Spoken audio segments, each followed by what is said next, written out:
तर गावठी मराठी न्यूज मध्ये तुमच्या स्वागत आहे। अन आता हे माझ्या हातामध्ये आहे ढगाल न तुम्ही म्हणता कायले पहिल्याची व्हिडिओ पाहिल्या त्याच्यामध्ये मी तुम्हाला सांगलो का हा जांभूळ टोल्या करना येने वाला रास्ता आसोलीकर जाने वाला साकरी टोला ते ठाणाले जोड़ने वाला रास्ता हेती हा आहे नाला नाल्याले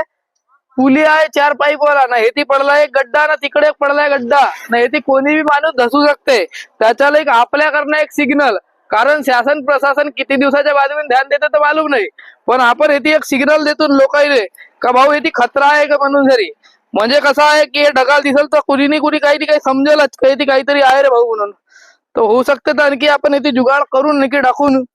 पण आता हे सध्या तुम्हाला सांगून राहिलो येथे एक ढगाल मी इथे टाकता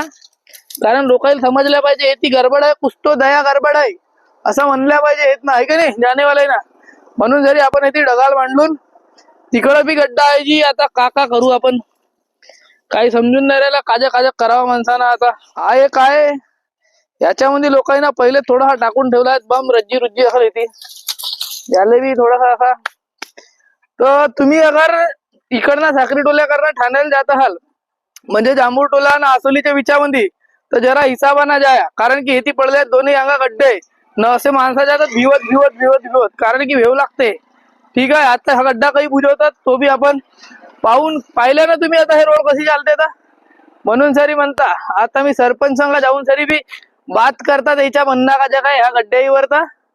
ठीक आहे भेटून मग गावठी मराठी चॅनलच्या मग दुसऱ्या गावठी भाषाच्या मध्ये न्यूज मध्ये जी ठीक है बाय बहुत हो गया भी इतना।